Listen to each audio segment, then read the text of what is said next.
Justice had won. Mercy was free, Vanessa was behind bars, and life finally made sense again. But what Mercy didn't know was that behind prison walls, Vanessa was playing a game far more dangerous than the first. And this time, Mercy would have no one to save her but herself. 6 months had passed since the trial that changed everything.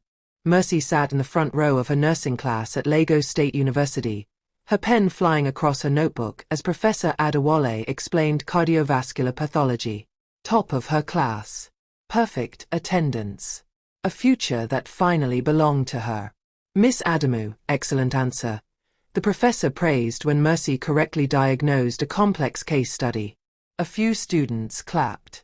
Others whispered. Some still remembered the headlines, the scandal, the accusations.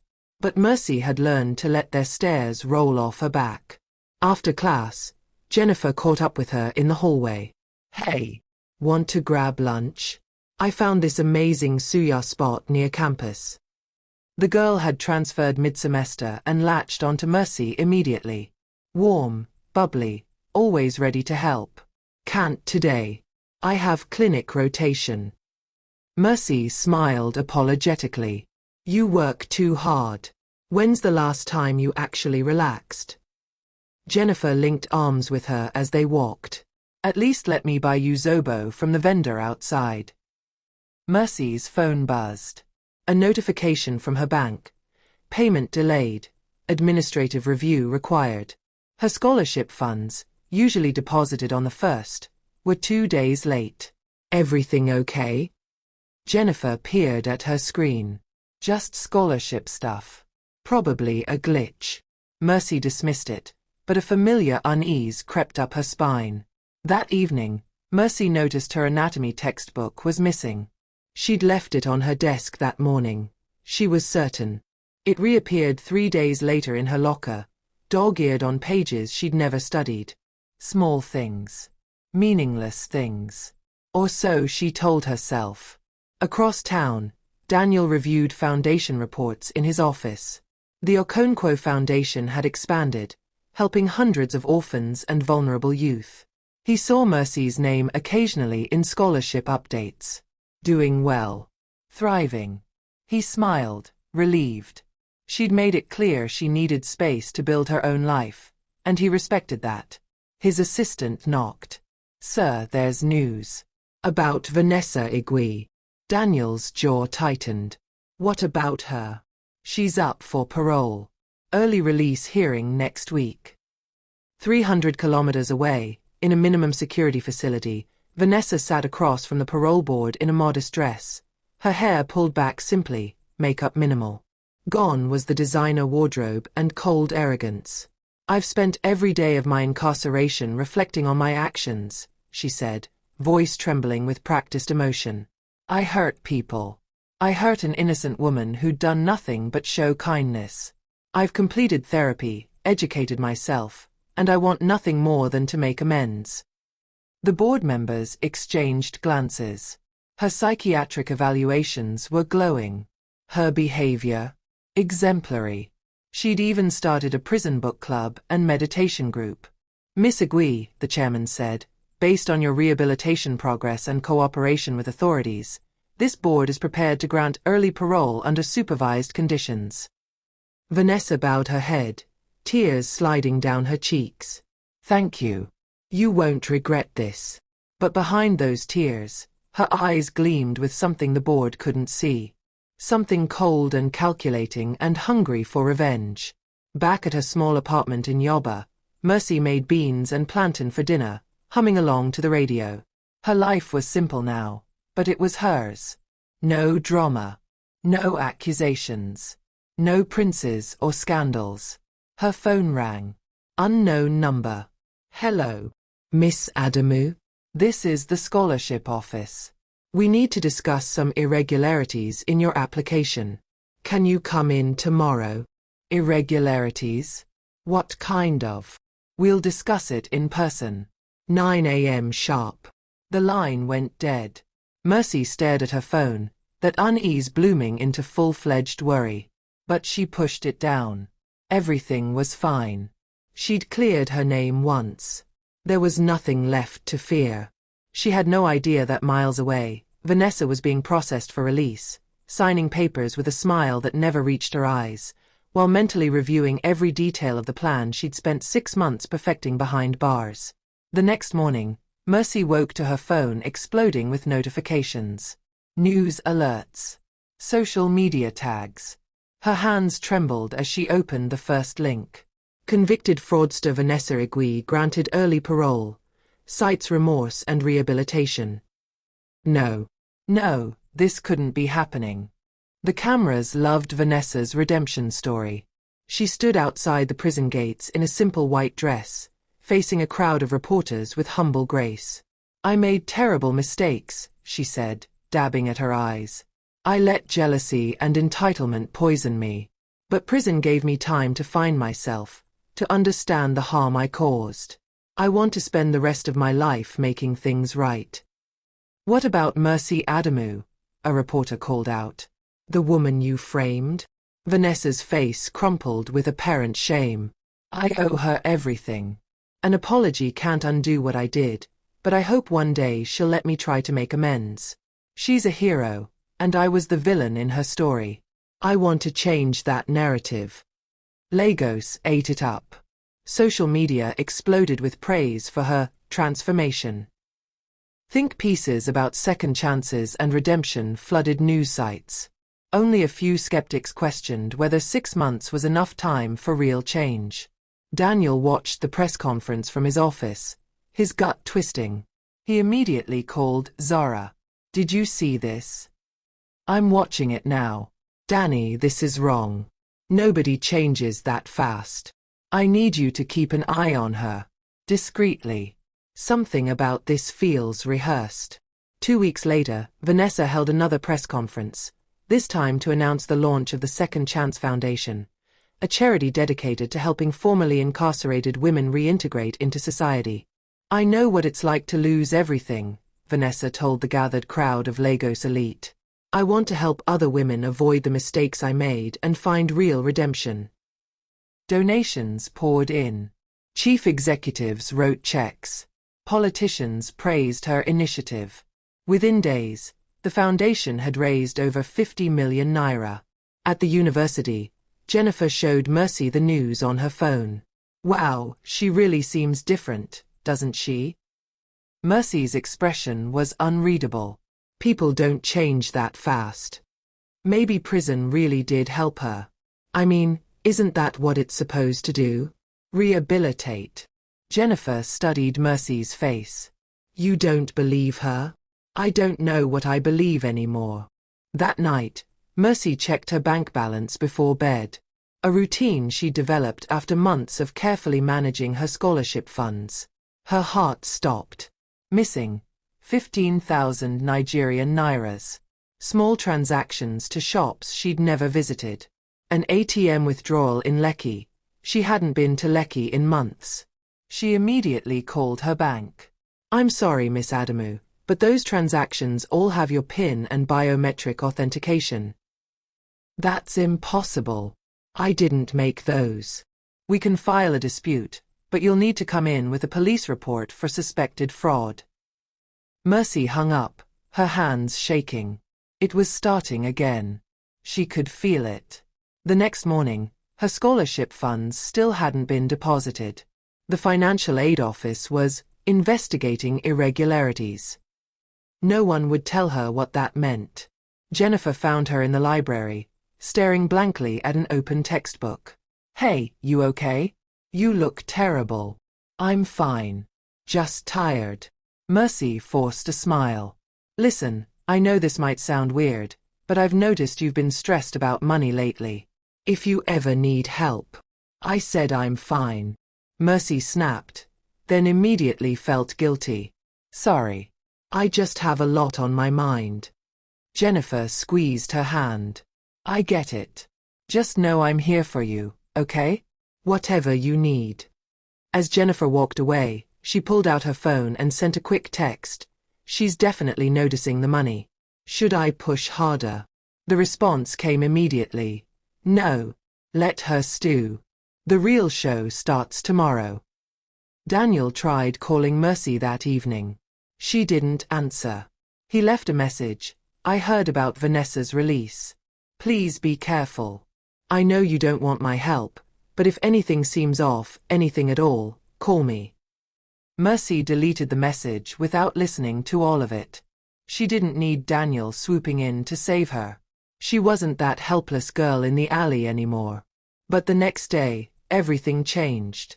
The university bursar called her into his office. Security footage played on his computer. Grainy, but clear enough. A woman who looked exactly like Mercy, wearing Mercy's signature blue hijab, withdrawing cash from an ATM in Victoria Island. Then another clip. The same woman shopping at an expensive boutique in Ikoyi. And another, entering a luxury hotel in Lekki. Miss Adamu, can you explain these transactions? Mercy's voice came out as a whisper. That's not me. The biometric data says otherwise. I'm telling you, I've never been to those places. Her voice rose with desperation. Someone is framing me again. The bursar's expression was sympathetic but firm. I understand this is stressful, but we need to conduct a full investigation. Until then, your scholarship is frozen. Mercy walked out of his office in a daze. The hallway spun around her. Not again. This couldn't be happening again. Her phone buzzed with a news alert. Vanessa Igui's Second Chance Foundation announces major partnership with Lagos State Government. And below that, a photo of Vanessa shaking hands with the governor, her smile perfect and poisonous. The university administration's questions came fast and harsh. Mercy sat in a cold office for 3 hours, explaining over and over that she hadn't made those transactions, hadn't been to those locations, hadn't done anything wrong. But Ms. Adamu, the evidence is fake. Someone is setting me up. The words tasted like ash in her mouth. She'd said them before, 6 months ago, and barely anyone had believed her then either. The dean sighed. We're not accusing you of anything yet. But until we sort this out, you're suspended from clinical rotations. You can still attend lectures, but no patient contact. Mercy felt the walls closing in. Her reputation, so carefully rebuilt, was crumbling again. Jennifer met her outside, face full of concern. I heard. I'm so sorry, Mercy.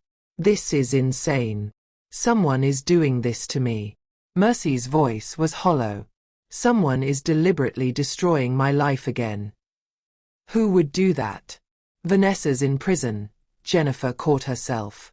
I mean, she was. But why would she risk everything now that she's out? Why indeed? The answer came 3 days later via an embossed invitation delivered to Mercy's apartment. The Second Chance Foundation cordially invited her to their inaugural charity gala at the Eco Hotel. A personal note was attached in Vanessa's handwriting. Dear Mercy, I know I have no right to ask for your forgiveness, but I'm trying to be better. Please come. Let me show you I've changed. Let me make amends. V. Mercy crumpled the invitation, then smoothed it out again. Every instinct screamed trap. But the media was already buzzing about Vanessa's brave invitation to her victim. If Mercy didn't go, she'd look bitter and unforgiving. If she did go, she'd be walking into Vanessa's territory. You should go, Jennifer urged. Show everyone you're strong enough to move on. Plus, free food at Eco Hotel? Come on. Daniel called again. This time, Mercy answered. Don't go to that gala, he said without preamble. Excuse me. Vanessa's invitation. It's a trap. How do you? Mercy stopped. Of course he knew. He probably had people watching Vanessa. I can make my own decisions, Daniel. I know you can. I'm just asking you to be careful. What you're asking is for me to hide and let Vanessa win. Again. Mercy's voice hardened. I'm not that scared girl anymore. I'm going to that gala, and I'm going to look her in the eye and show her she didn't break me. Mercy. Thank you for your concern. But I can handle this. She hung up before he could respond. The night of the gala, Mercy wore a simple but elegant navy dress Mama Sandra had helped her buy before she died. She'd spent the money she couldn't afford, but she refused to show up looking defeated. The Eco Hotel ballroom glittered with Lagos's elite. Mercy felt every eye on her as she entered. Whispers followed her like a shadow. That's her. The one who framed the prince. No, wait, she was innocent. Wasn't she? I can't remember anymore. Vanessa materialized from the crowd like a ghost, radiant in a white gown that screamed innocence and redemption. Mercy. Her voice trembled with emotion. You came. I wasn't sure you would. Cameras flashed. Reporters pressed closer.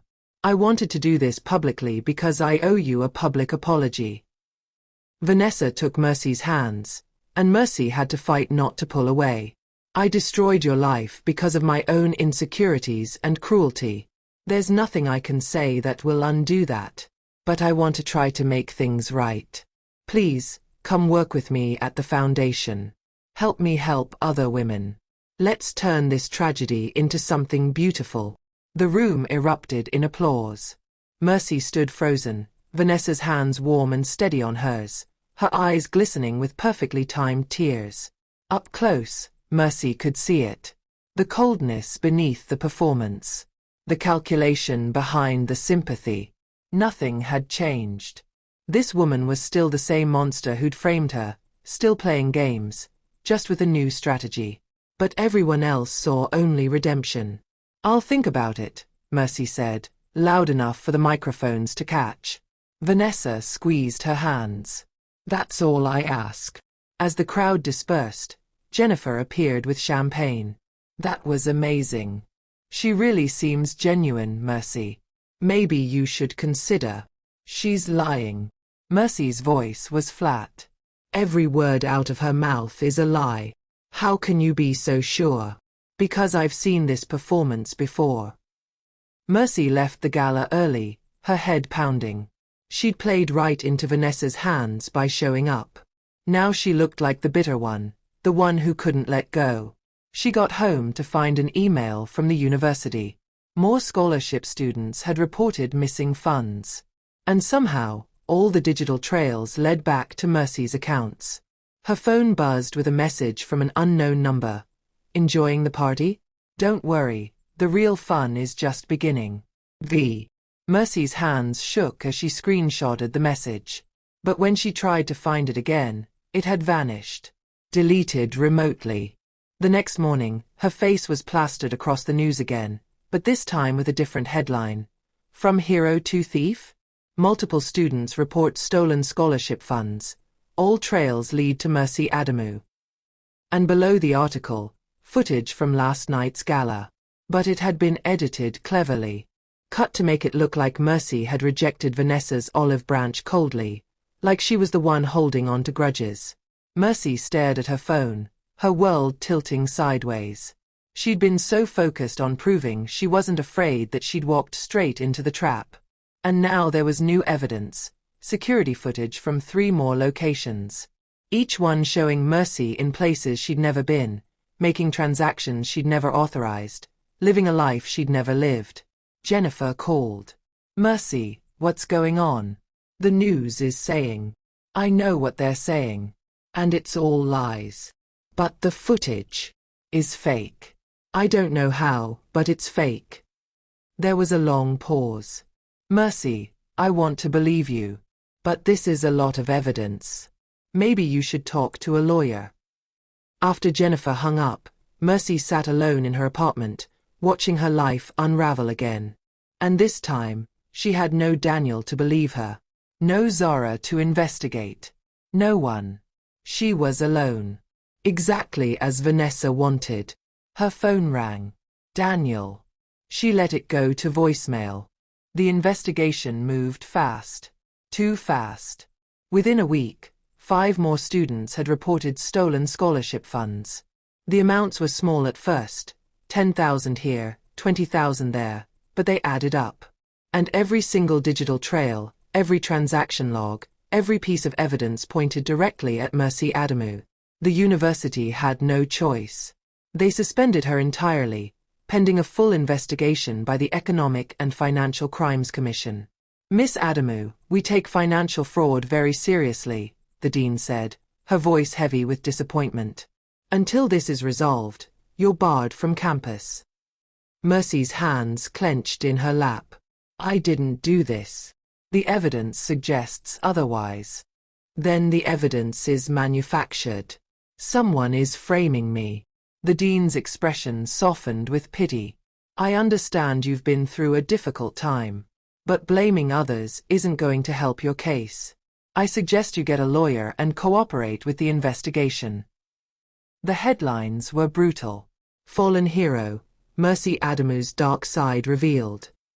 From victim to villain, the shocking truth about the girl who saved a prince.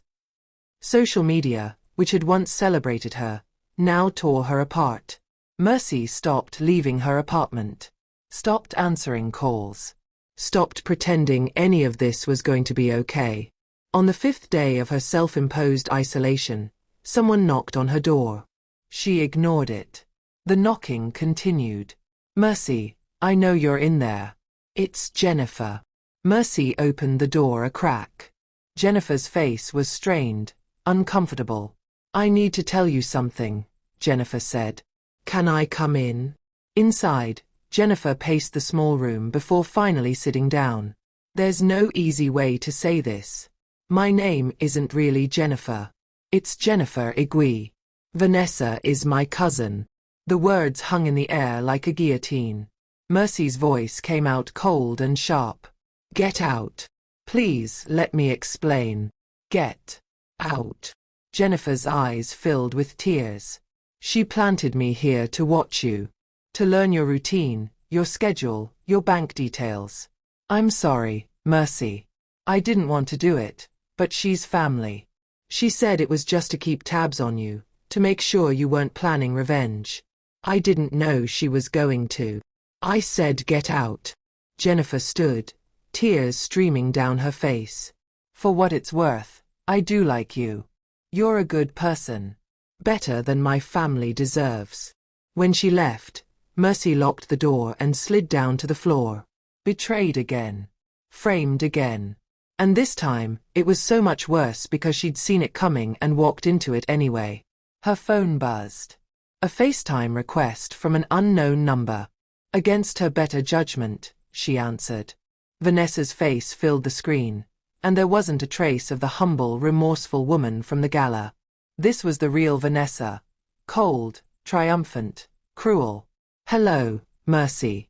Enjoying your suspension. What do you want? To watch you fall. Again. Vanessa smiled. You ruined my life. My engagement, my reputation, my freedom. Did you think there wouldn't be consequences? You tried to kill Daniel. You framed me for attempted murder. And you exposed me. You took everything from me. So now I'm taking everything from you. Vanessa leaned closer to the camera. The scholarship fraud? Just the beginning. I've been planning this for 6 months. Every detail. Every piece of evidence. You think those videos are fake? They're deep fakes, Mercy. Perfect replicas created by the best tech money can buy. And they're uploaded to servers you'll never trace. People will figure it out. The truth always. The truth is whatever I make it.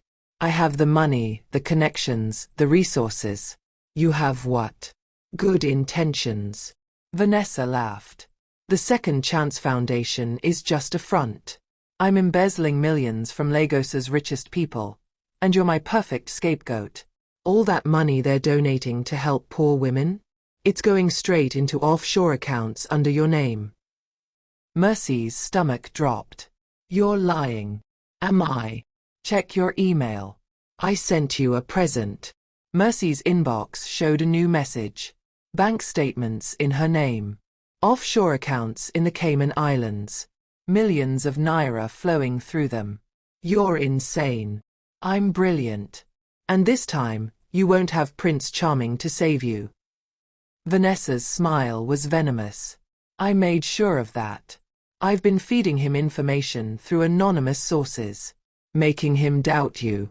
Making him think maybe you really are using him, that you've been planning this all along. By now, even he doesn't know what to believe. Daniel would never. Last time, he believed you because the evidence was sloppy. This time, the evidence is perfect. And when it all comes crashing down, you'll go to prison for real. 20 years minimum for financial fraud of this magnitude. Vanessa's eyes glittered with malice. I wonder if you'll survive it. Prison is so much harder when you don't have hope. The call disconnected. Mercy sat in the dark, holding her phone, her entire body numb. Vanessa was right about one thing. Last time, she'd had Daniel. She'd had Zara. She'd had people who believed her. This time, she was alone. Her phone buzzed with a text from Daniel. We need to talk. I've been hearing things. Tell me they're not true. Even he was doubting her now. Mercy turned off her phone and curled up on her mattress. The trap had closed completely. And this time, there was no way out. Or was there? As the hours passed, something shifted inside her. Anger. No more than that. Rage. Pure, focused, burning rage. Vanessa thought she'd won. She thought Mercy would break, would give up, would let herself be destroyed again. But Vanessa had made one critical mistake. She'd underestimated just how strong Mercy had become. The first time, Mercy had been saved. This time, she would save herself. Tomorrow, the fight back would begin. Mercy woke before dawn, her mind clear for the first time in days. She'd spent the night thinking, planning, remembering. Vanessa's confession on FaceTime had been a mistake. The woman's arrogance had made her sloppy. She'd revealed her methods. Deepfakes, offshore accounts, planted evidence. And if Mercy knew how Vanessa was framing her, she could prove it was fake. But she needed help. The kind of help she'd been too proud to ask for. At 7 a.m., someone knocked on her door. Mercy opened it to find Grace standing there, arms crossed, expression worried. You look terrible, Grace said bluntly. When's the last time you ate? Grace, what are you? I saw the news. And I know you didn't steal anything because you're too stubborn and too honest for that nonsense. Grace pushed past her into the apartment. So we're going to figure out who's really behind this, and we're going to destroy them. Mercy felt tears prick her eyes. It's Vanessa. She's been planning this since she went to prison.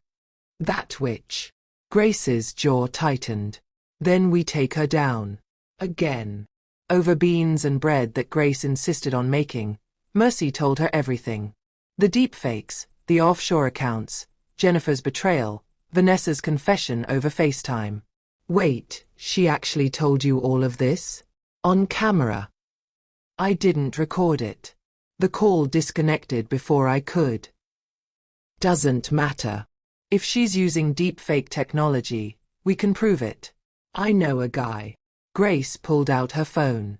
Remember Tony from prison? His little brother is some kind of tech genius. Runs a cybersecurity company. If anyone can trace those fake videos, it's him. I can't afford. Did I ask if you could afford it? Tony owes me. We're calling him. Within an hour, they were meeting with Calvin, a 25-year-old programmer who worked out of a cluttered office in Yoba. He examined the security footage of Mercy at various ATMs and shops. This is good work, he admitted, zooming in on the pixels. Really good. But deepfakes always leave traces. The technology can't perfectly replicate micro-expressions, eye movements, shadow consistency. Give me 3 days, and I'll prove these are manufactured. 3 days. Mercy's voice cracked. The EFCC investigation is moving faster than that. Then we work faster. Calvin cracked his knuckles. But I'm going to need access to Vanessa's operation. Someone on the inside who can get me data.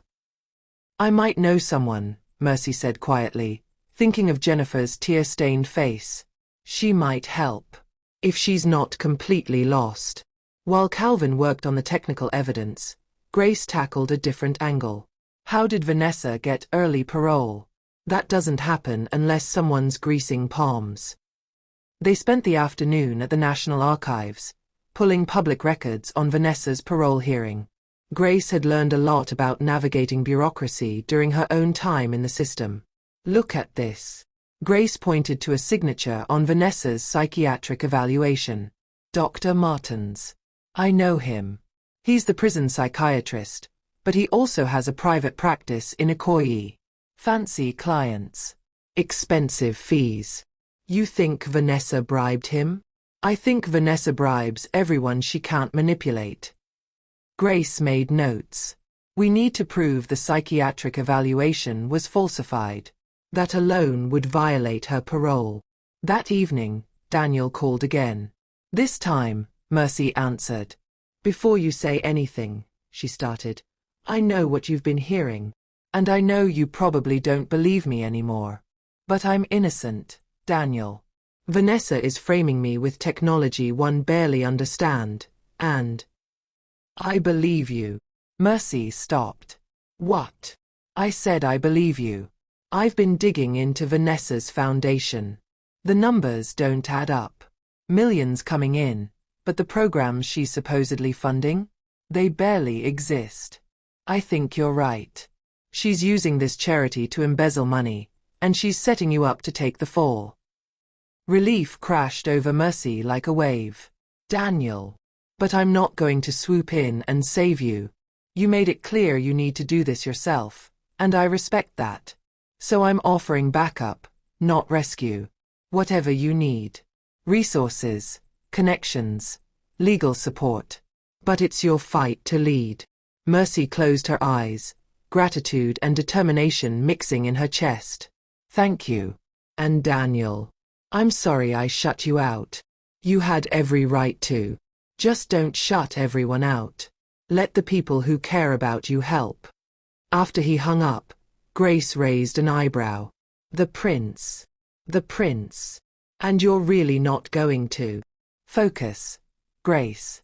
We have a criminal to catch. Over the next 2 days, their investigation expanded. Zara joined them, bringing corporate investigation skills. She'd been discreetly monitoring Vanessa's foundation and discovered shell companies, fake vendors, and falsified receipts. She's good, Zara admitted. Better than last time. But she's also greedier. She's moving too much money too fast. Calvin called on the 3rd day. I've got it. The deepfakes are traceable to a tech company called Visual Sync Studios. They specialize in creating synthetic media for film and advertising. But they also do less legal work. For a price. Can you prove Vanessa hired them? Working on it. But here's the thing. Deepfakes leave artifacts in the code. Specific signatures. Every company has them. I can prove these videos were created by Visual Sync, and I can prove you weren't at those locations based on cell tower data, security footage from your actual location, and witness statements. Will that be enough? It's a start. But we need more. We need to prove Vanessa's the one orchestrating this. That night, Mercy sat in her apartment surrounded by papers, printouts, and evidence. Grace had crashed on her couch. Calvin was still at his office, running analyses. Daniel and Zara were working their own angles. For the first time since this nightmare started, Mercy felt something other than despair. She felt like she might actually win. Her phone buzzed with a message from an unknown number. I can help you. But we need to meet. Alone. J. Jennifer. Grace looked over her shoulder. It's a trap. Probably. But it might also be our way in. Mercy started typing a response. And I'm willing to take that risk. Because Vanessa had been right about one thing. Mercy wasn't the same frightened girl from 6 months ago. She was stronger now. Smarter. And absolutely done with being anyone's victim. The fight was far from over. But this time, Mercy wasn't just surviving. She was hunting. The meeting spot Jennifer had chosen was a small cafe in Surulere, busy enough to provide cover but public enough to be safe. Mercy arrived early, positioning herself with a view of the entrance. Grace was across the street in a parked car, watching. Jennifer walked in 10 minutes late, looking exhausted and frightened. Her designer clothes were wrinkled, her makeup smudged. She slid into the seat across from Mercy without ordering anything. "Thank you for coming," Jennifer said quietly. "Talk fast. I have limited patience for people who betray me. I deserve that." Jennifer's hands twisted in her lap. "Vanessa is my cousin, but I didn't know what she was really planning. She told me she just wanted information about you, to make sure you weren't going to retaliate or cause problems for her parole. I thought I was protecting my family. And now I know what she's really doing. The foundation is a scam, Mercy. All those donations from wealthy people, they're being siphoned into accounts under your name, but Vanessa controls them. She's stealing millions and framing you for it." "I know. Tell me something I don't know." Jennifer pulled out a USB drive. "Vanessa's real financial records. I copied them from her personal computer. Everything is on here. The shell companies, the fake vendors, the offshore accounts, and the contracts with Visual Sync Studios for the deepfakes." Mercy's pulse quickened. "Why are you giving me this?" "Because I met some of the women her foundation is supposed to help. Former inmates who came looking for the job training and housing support she promised. She turned them all away. The foundation doesn't actually help anyone. It's just a way to steal money and launder it." Jennifer's eyes filled with tears. "I thought she'd changed. I wanted to believe people could change. But she hasn't. She's worse. If I use this evidence, Vanessa will know you betrayed her." "I know. That's why I need your help. Witness protection. Immunity. I'll testify against her, but I need guarantees that she can't hurt my family." Mercy studied the girl across from her. Jennifer was scared, genuinely scared. And if her information was real, it could be the key to everything. "I can't promise witness protection, but I have connections who can help." Mercy took the USB drive. "If you're lying to me, if this is another trap." "It's not. I swear." Jennifer grabbed Mercy's hand. "I'm done being her puppet. I want to do the right thing, even if it's terrifying." After Jennifer left, Mercy met Grace in the car. They drove straight to Calvin's office. Calvin plugged in the USB drive, his eyes widening as file after file opened. "This is incredible." She kept records of everything. The fake invoices, the payment schedules, even emails discussing the deepfake contracts. "Can you verify it's real? Not just another fabrication." "Already on it." "But Mercy, if this is real, Vanessa isn't just guilty of framing you. She's guilty of defrauding some of the wealthiest, most powerful people in Lagos. When this comes out, she's finished." Over the next week, their team worked around the clock. Calvin traced the deepfake videos definitively to Visual Sync Studios and found payment records from Vanessa's foundation. Zara identified over 30 fake vendors Vanessa had created to justify moving money. Grace found 3 former parole officers willing to testify that Vanessa had offered them bribes. Meanwhile, more victims of the scholarship fraud came forward. But instead of blaming Mercy, they started asking questions. Why would a woman who'd fought so hard to clear her name risk it all for a few thousand naira? Why would someone with a full scholarship need to steal? A group of students created a social media campaign, #IStandWithMercy.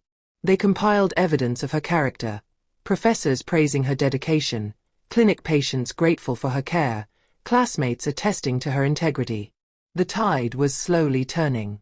But Vanessa noticed. One evening, as Mercy left Calvin's office, she found her car's tires slashed. A note was tucked under the windshield wiper. "Back off, or next time it won't be your car." Grace insisted Mercy move in with her temporarily. If she's getting desperate, she's getting dangerous. Daniel's foundation received a letter requesting a large donation to the Second Chance Foundation. It was a test. Vanessa wanted to see if Daniel would take the bait or if he was working with Mercy. Daniel called Mercy immediately. She knows we're investigating her. Good. Let her know we're coming. Mercy, be careful. Cornered animals are the most dangerous. So are cornered women with nothing left to lose. The final piece fell into place when Jennifer provided access to Vanessa's encrypted communications. Calvin hacked into the servers and found months of messages. Vanessa coordinating with Visual Sync Studios, bribing officials, planning every detail of Mercy's destruction. And there, in a message dated 3 months before her release, was the smoking gun. The girl who ruined me thinks she's safe. She thinks she's won. But I'm going to destroy her so completely that she'll wish I'd killed her instead. We've got her, Calvin said, his voice filled with awe and satisfaction. We've actually got her. Mercy stared at the screen, feeling vindication and rage war inside her. Now we take this to the authorities. But Grace shook her head. Not yet. If we go to the police now, Vanessa will spin it. She'll say we fabricated the evidence, that we're the ones committing fraud. We need something public. Undeniable. We need to expose her in a way she can't manipulate. Like what? Zara smiled grimly. Like letting her think she's winning, then pulling the rug out from under her in front of everyone who matters. A trap, Mercy said slowly. We set a trap. The same kind she set for you. Over the next 3 days, they crafted the perfect plan. Vanessa had requested a final reconciliation meeting with Mercy, to be held at the Second Chance Foundation headquarters with media present. It was meant to be Vanessa's crowning moment, the victim forgiving her victimizer, cementing her redemption narrative. Instead, it would be her downfall. Jennifer sent Mercy one final message. She's planning to humiliate you at the meeting. To make you look unstable and vindictive in front of the cameras. Don't react. Stay calm. And remember, you're not alone this time. Mercy looked around at her team. Grace, who'd come from prison to become her fiercest ally. Calvin, who'd worked around the clock to expose digital fraud. Zara, who'd used her corporate skills to unravel financial crimes. Daniel, who'd provided resources and support without trying to take over. She'd thought she was alone. But she'd never been more wrong. The trap was set. Tomorrow, everything would change. Mercy just hoped she was ready for what came next. The morning of the confrontation, Jennifer sat in a police station conference room, surrounded by lawyers and EFCC investigators. Her hands shook as she signed the immunity agreement. Miss Agui, the lead investigator said, you understand that your testimony puts you at significant risk? I understand. But it's the right thing to do. Walk us through Vanessa's operation one more time. Jennifer took a deep breath. The Second Chance Foundation was never meant to help anyone. It was designed from the start as an embezzlement scheme. Vanessa knew that wealthy Lagosians would donate generously to a redemption story. She played them perfectly. She pulled up financial records on the conference room screen. The foundation claims to provide job training, housing assistance, and legal support for formerly incarcerated women. But look at the actual disbursements. 90% of the money goes to vendors that don't exist. The other 10% goes to overhead, most of which is Vanessa's salary and consulting fees to companies she owns. And the offshore accounts in Mercy Adamu's name? Created using stolen identity documents. Vanessa had someone inside the university copy Mercy's paperwork when she enrolled. Bank accounts, credit cards, even government IDs, all forgeries good enough to fool most systems. An investigator scrolled through the evidence. This is extensive. How long has she been planning this? Since before she went to prison. She knew she'd eventually be released, and she knew exactly who she wanted to destroy when she got out. Why Mercy Adamu specifically? Why not Prince Daniel, who actually prosecuted her? Jennifer's expression turned bitter. Because destroying Daniel would have been too obvious. Too risky. But Mercy, a poor orphan with no family, No connections, no power? She was the perfect target. Vanessa could ruin her completely, and no one would care enough to look too closely. Except people did look. Because Mercy is stronger than Vanessa ever gave her credit for.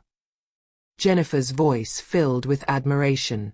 She didn't break. She fought back. And now Vanessa's going to pay for underestimating her. The investigator made notes. Tell us about the blackmail. Vanessa's been collecting dirt on her donors. Fabricating scandals where they don't exist. The Foundation has private investigators on retainer whose sole job is finding compromising information, or creating it if necessary. Jennifer pulled up another file. Look at this.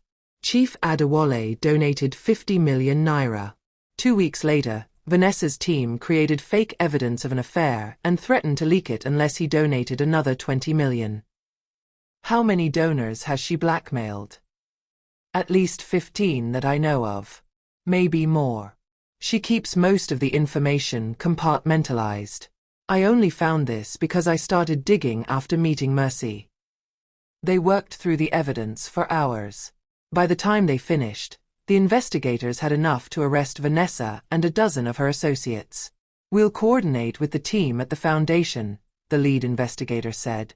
When Vanessa's meeting with Miss Adamu begins, we'll be ready to move. Jennifer stood to leave, then paused. There's one more thing. Vanessa has a contingency plan. If she feels cornered, she'll try to flee. She has a fake passport and a plane ticket to Dubai leaving tonight. Don't give her the chance. At the Second Chance Foundation headquarters, Vanessa was preparing for her performance. Makeup perfect. Dress white and innocent. Expression practiced to convey humility and grace. Her assistant knocked. Miss Igwe, Mercy Adamu is here. Excellent. Make her wait 15 minutes. Let her stew. But in the waiting room, Mercy wasn't stewing. She was calm, centered, ready. Grace sat beside her, offering silent support. Calvin was in a van outside, ready to broadcast evidence the moment they gave the signal. Daniel and Zara were coordinating with the investigators. Jennifer had warned them. Vanessa would try to provoke Mercy into an emotional reaction, to make her look unstable on camera. The key was staying controlled, letting Vanessa hang herself with her own words. When Mercy was finally called into the main conference room, she found Vanessa surrounded by cameras and carefully selected journalists, all friendly to her narrative. Mercy. Vanessa stood, arms outstretched. Thank you so much for coming. This means everything to me. Let's get this over with, Mercy said flatly. A flicker of annoyance crossed Vanessa's face before her mask of humility returned. I know you're angry. You have every right to be. But I'm hoping we can move past the pain I caused and find healing together. Are you? Mercy's voice was steady.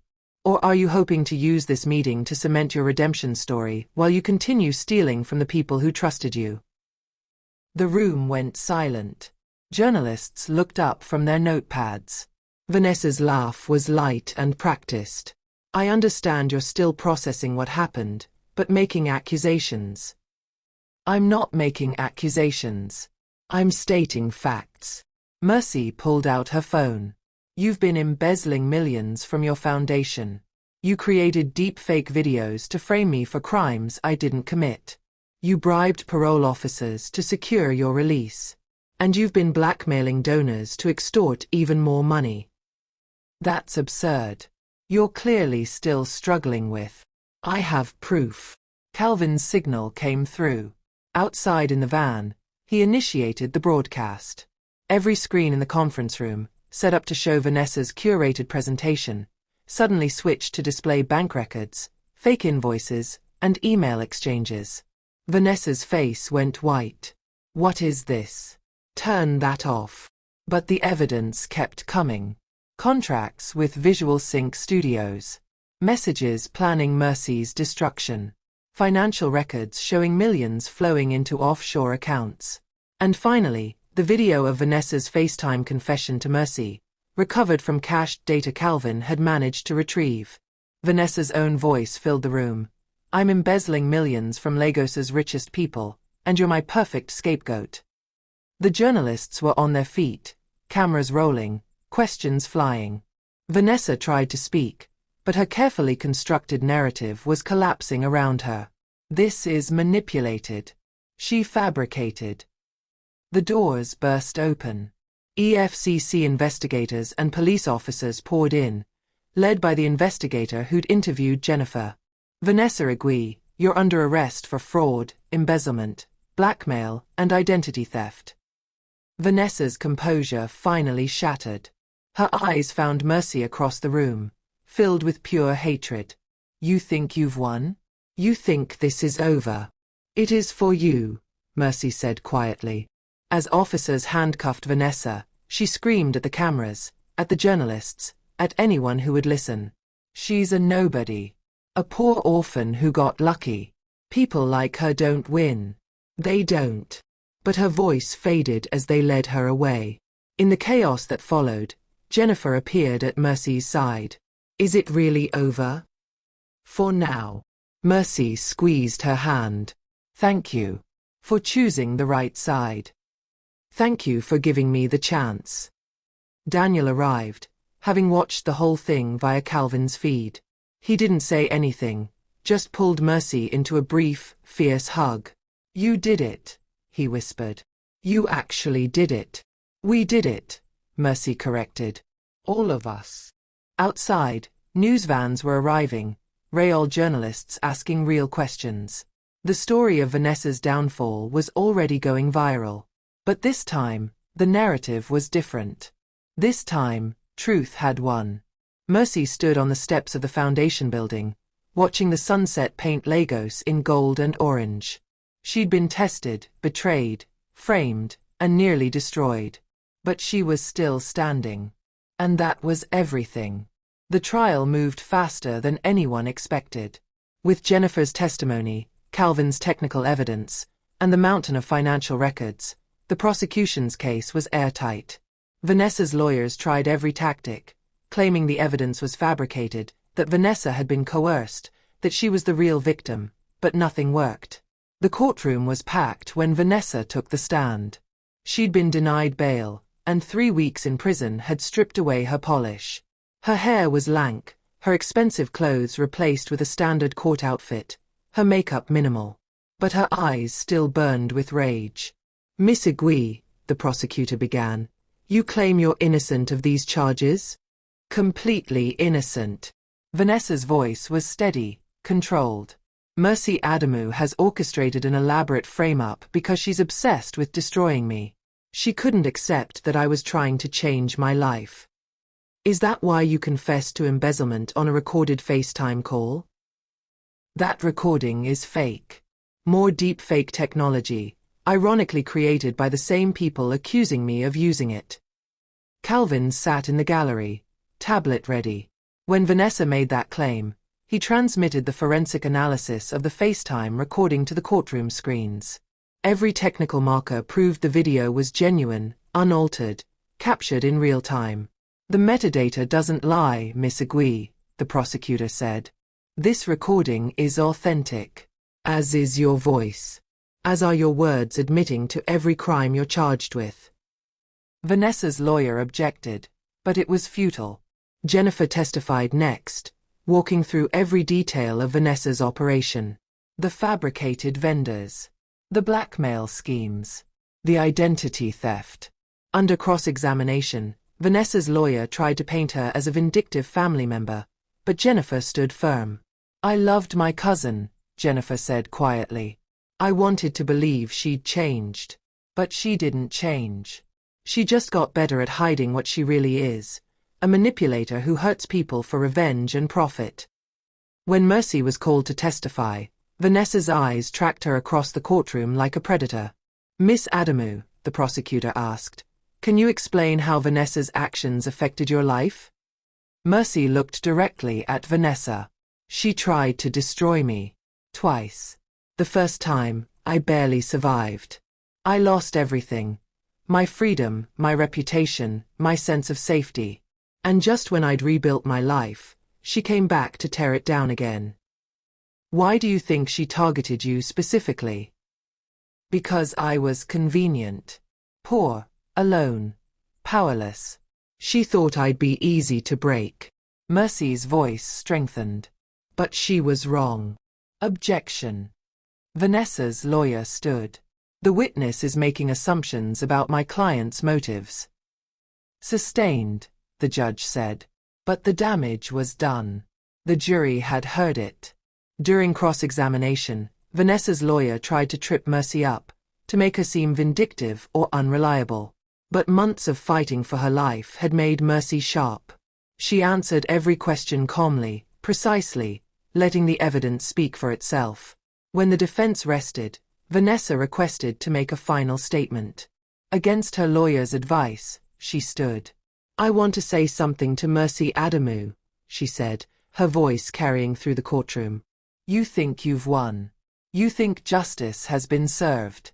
But you're still just a poor orphan playing in a world you don't belong in. You saved a prince once and thought that made you special. It didn't. You're nothing. The judge banged his gavel. Miss Igwe. People like you don't win in the real world. You don't get happy endings. And even if I go to prison, even if I lose everything, I'll die knowing I made you suffer. That I hurt you the way you hurt me. Vanessa's smile was vicious. And that's enough. The courtroom erupted. Guards moved toward Vanessa as she continued ranting. But Mercy just watched, unmoved. Because Vanessa was wrong. Mercy had already won. Not because she destroyed Vanessa, though that had happened, but because she'd proven to herself that she was strong enough to fight back. That she deserved justice. That she wasn't just a victim of circumstance but a survivor who refused to stay broken. That was the real victory.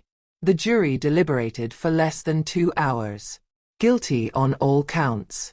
When the verdict was read, Vanessa didn't react. She sat stone-faced, staring at nothing, as the judge sentenced her to 25 years in prison with no possibility of parole. Your actions, the judge said, represent a calculated, cruel abuse of power and a complete lack of remorse. You targeted a vulnerable young woman not once but twice, and you defrauded charitable donors out of millions. Justice demands the maximum sentence. As guards led Vanessa away, she looked back one final time at Mercy. No words. Just a look of pure, impotent hatred. And then she was gone. Outside the courtroom, Mercy was surrounded by reporters, well-wishers, and the students whose scholarship money would now be returned. Grace stood on her left, Daniel on her right, both protective and proud. How do you feel? A reporter asked. Mercy considered the question. How did she feel? Relieved. Exhausted. Vindicated. But most of all, free. I feel like I can finally breathe, she said.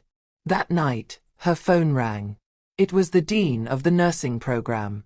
Miss Adamu, I owe you an apology. A profound one. You were treated unjustly by this institution, and we failed you. Your scholarship has been reinstated, along with compensation for your suffering. And if you're willing to return, we'd be honored to have you complete your degree. Mercy accepted. But on her terms. No more hiding.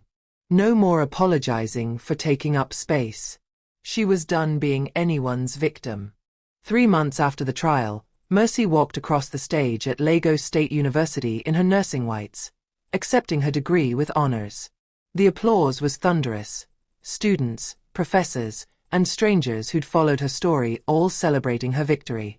In the front row sat Grace, now the community outreach coordinator at the Okonkwo Foundation. Beside her was Calvin, whose cybersecurity company had exploded with new clients after the trial. Zara beamed with pride. And Daniel, who'd watched Mercy fight and win and become stronger than anyone had imagined possible. At the podium, the dean made a special announcement. We're establishing the Mercy Adamu Scholarship Fund for students who faced adversity. Because this young woman taught us that circumstances don't define character, choices do. Mercy gave a short speech. Not about herself, but about the importance of believing survivors, questioning narratives, and refusing to let injustice stand unchallenged. "I was framed twice," she said. "And both times, I had to fight to prove my innocence. But I wasn't alone. I had friends who believed me when evidence said they shouldn't. I had people who stood up for truth even when it was difficult. And that made all the difference." After graduation, Mercy started her new job at Lagos University Teaching Hospital. Dr. Williams, the head of nursing, personally welcomed her. "We're lucky to have you, Nurse Adamu. Your story inspired a lot of people, including some of our staff who'd been afraid to speak up about their own experiences with false accusations and injustice." Mercy's first day on the ward was overwhelming but wonderful. Real patients. Real medicine. Real purpose. That evening, Daniel invited her to dinner to celebrate. They met at a quiet restaurant in Ikoyi, away from media attention and public scrutiny. "You did it," Daniel said, raising his glass. "Everything you fought for. We did it. I couldn't have won without help. But you led the fight. That was all you." They talked for hours about everything and nothing. About the Foundation's new programs. About Mercy's plans to eventually specialize in emergency medicine. About trust, independence, and the complicated dance of letting people in without losing yourself. "I need you to know something," Daniel said finally. "When all this started, when Vanessa first framed you, I believed you because the evidence didn't make sense. But this time, I believed you before I saw any evidence. Because I know who you are." Mercy felt her throat tighten. "Thank you. That means more than you know." "Are we friends, Mercy? Real friends?" "I think we're better than friends. We're allies. Partners in making things right." She smiled. "And yes, also friends. It wasn't romance. It wasn't a fairy tale ending. It was something real and hard-won and valuable. And that was enough." Jennifer, now living under a new identity in witness protection, sent Mercy a letter. "I know I don't deserve your forgiveness. But I want you to know that watching you fight inspired me to finally stand up for what's right. I'm starting over, and it's terrifying. But I'm also free. Thank you for showing me what real strength looks like." Grace got promoted to director of the Foundation's reintegration program, using her own experience to help formerly incarcerated people rebuild their lives. Calvin's company became the go-to expert on deepfake detection, working with law enforcement and corporations to combat digital fraud. And Vanessa. She sat in prison, the same facility she'd been in before, but this time with no possibility of early release. No redemption arc. Just consequence. 6 months after graduation, Mercy received a letter at the hospital. It was from a young woman named Sarah, accused of a crime she didn't commit, facing a system that didn't believe her. "I saw your story on the news," Sarah wrote. "And I thought, if she can fight back, maybe I can too. Can you help me?" Mercy sat at her desk, looking at the letter. She thought about everything she'd been through. The pain, the fear, the anger. But also the growth, the strength, the victory. She picked up her phone and called Grace. "We need to expand the Foundation's legal aid program. I have our first case." Because justice wasn't just about winning once. It was about making sure others could win too. Mercy Adamu had been saved by a prince, framed by his fiancée, and had fought her way to freedom twice. She'd learned that strength wasn't about never falling down. It was about getting back up every single time. And now, standing in her scrubs with her degree on the wall and purpose in her heart, she was ready to help others do the same. The past couldn't be changed. But the future? That was hers to write. And she was just getting started. Mercy's journey showed us that real strength isn't about never being knocked down. It's about rising every time we fall. If this story touched your heart, inspired your courage, or reminded you that truth always finds its way, don't keep it to yourself. Subscribe to Folktales by Inayah and join our community of survivors, fighters, and believers in justice.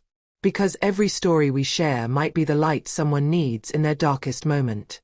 See you next time.